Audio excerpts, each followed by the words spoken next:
Bienvenidos al curso Estructuras de Acero. El tema de esta semana número 11 es miembros a compresión cargados axialmente. El objetivo de la clase es que ustedes puedan conocer las generalidades del diseño de miembros de acero a compresión. Vamos a revisar algunas consideraciones generales de los miembros que se diseñan a compresión y que trabajan también a compresión. Todos los miembros o muchos miembros de una estructura trabajan a compresión, no necesariamente tienen que ser solo las columnas, ¿verdad?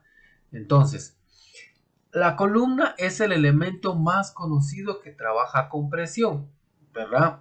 Por la posición que tiene la columna, un elemento vertical, las cargas que se asignan, pues generan que la columna pueda trabajar a compresión. Pero no solamente las columnas trabajan a compresión. Existen diferentes elementos que también trabajan a compresión. Entre los tipos que trabajan a compresión se encuentran las cuerdas superiores de la armadura, ¿verdad? Tenemos una armadura, cualquier tipología de armadura. Podemos encontrar en los libros tablas con información de las diferentes armaduras que existen. Cada una de ellas tiene una distribución específica de sus miembros y tiene un nombre específico.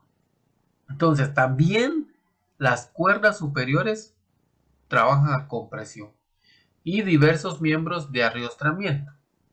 Vamos a ver más adelante los miembros de arriostramiento que trabajan también a compresión, pero no necesariamente trabajan solo a compresión, porque cuando la estructura empieza a comportarse puede trabajar a tensión y puede trabajar a compresión, ¿verdad? Sus dos elementos, si en dado caso es un arriostramiento en alguna posición o en un tipo V, sus dos elementos pueden trabajar de diferente manera, a tensión y a compresión, ¿verdad? Estos incluyen los patines a compresión de vigas laminadas y armadas, en el caso de las vigas también, ¿verdad? Algunas vigas pues también trabajan a compresión y los miembros sujetos simultáneamente a cargas de flexión y de compresión. Como les comenté al principio, las columnas pues son elementos verticales y sus longitudes son considerablemente mayores que su ancho. Esa es una realidad o es un diseño ya establecido para las columnas, ¿verdad? Que la altura o su longitud pues es mucho más grande que sus dimensiones de área transversal, ¿verdad? Entonces, los miembros verticales cortos sujetos a cargas de compresión se denominan con frecuencia puntales o simplemente miembros a compresión. Y vamos a revisar qué elementos de una estructura de acero trabajan a compresión. En la fotografía del lado izquierdo podemos observar que tenemos un edificio de 3 niveles de acero, el cual tiene 2 entrepisos, ¿verdad? 2 entrepisos de los aceros. Podemos ver aquí que tiene su lámina y tiene arriostramiento. En el primer nivel podemos ver que tiene un arriostramiento en X. Es importante que ustedes también en la literatura que tengan puedan leer qué tipo de arriostramientos son permitidos para las estructuras y qué tipo de arriostramientos no son permitidos para las estructuras. Con esto ustedes van a entender cómo se comporta el diferente tipo de arriostramiento que se usen en las estructuras. ¿Qué capacidad provee a la estructura el arriostramiento? Entonces, tenemos nuestras placas que agarran los arriostramientos, ¿verdad? Entonces, estas placas se comportan, o mejor dicho, los arriostramientos se comportan a compresión y se comportan a tensión. Eso va a depender del tipo de elemento o del tipo de fuerza que se ejerza en la estructura, ¿verdad? arriostramiento, así también va a ser la rigidez que éste le provea a la estructura. Muy bien, entonces, el arriostramiento se comporta o trabaja con presión, también trabaja tensión. Ustedes pueden encontrar en la web muchos ensayos y cómo se comportan estos arriostramientos.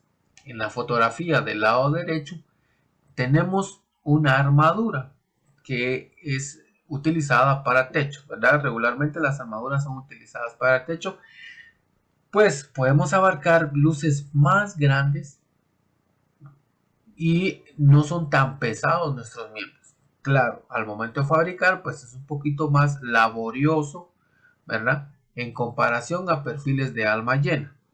Pero todos los elementos internos entre su cuerda inferior y cuerda superior trabajan a compresión y algunos trabajan a tensión.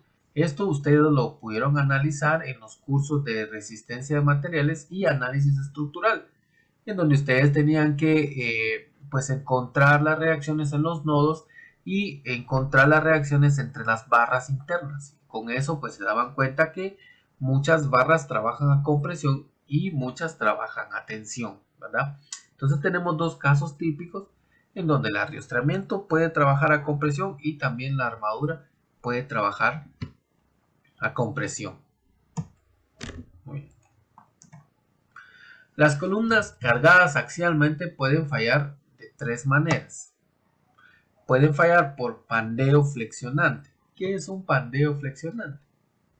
Es cuando la columna se ve sometida a flexión y por tal razón se vuelve inestable. La segunda manera en que puede fallar una columna es por pandeo local. Se ve susceptible a la relación de ancho y espesor de la sección transversal. Se debe a que las partes de esa sección son muy delgadas.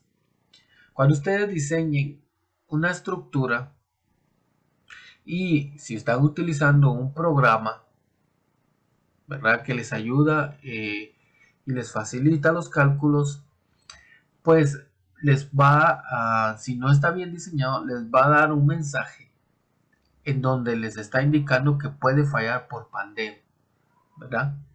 Entonces, ustedes tienen que revisar el código del error y ver si su sección de la columna es muy pequeña o las láminas del flange o del alma son muy pequeñas. Por tal razón se deben de cambiar. También cuando analicen las conexiones, también pueden agregarle placas de acero, ya sea en los patines o en el alma, de acuerdo a lo que requiera el diseño de la conexión. Pandeo torsionante es la tercera falla de una columna. Falla por torsión, ¿verdad? Por tal razón, si falla por torsión, hay que revisar si es necesario cambiar la sección del elemento para evitarnos esta falla por torsión. Aquí mostré ejemplos de los elementos de acero que pueden ser utilizados o que trabajan a compresión, ¿verdad?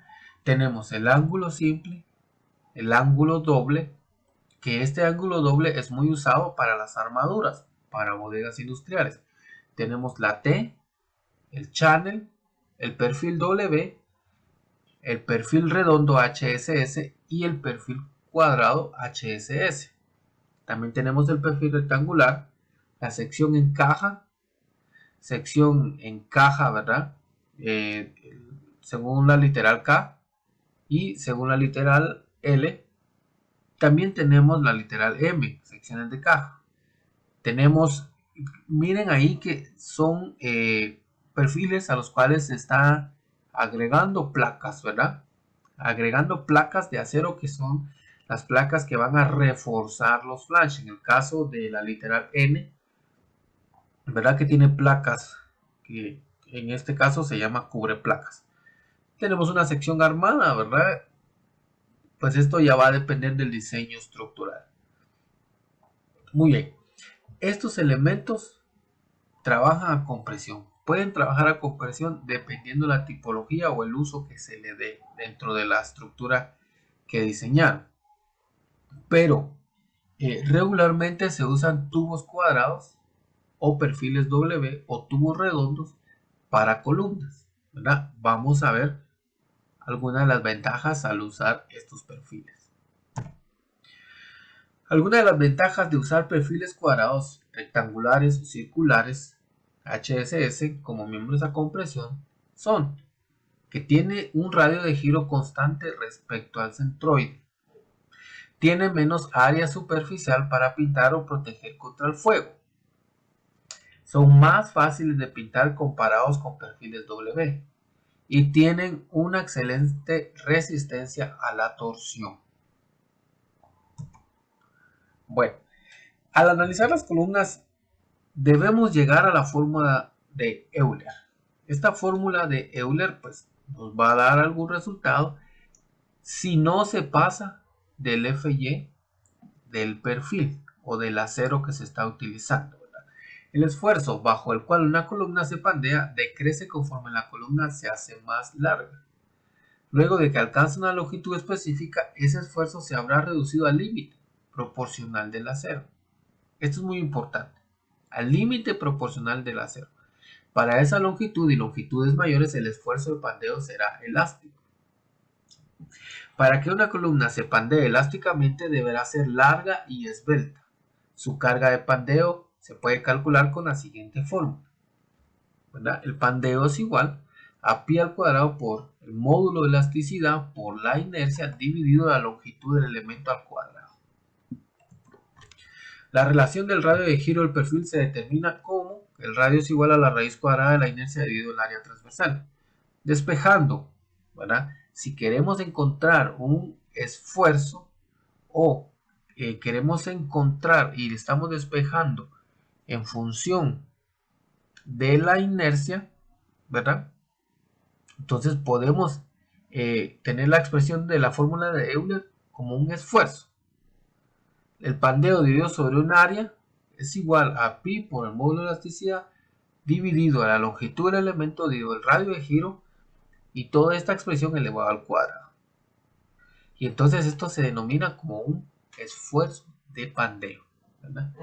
Es importante aclarar que la fórmula no aplica si el resultado obtenido es mayor al límite proporcional del acero. Lo que hablamos en esta presentación o en esta diapositiva, ¿verdad? Donde dice, ese esfuerzo se habrá reducido al límite proporcional del acero.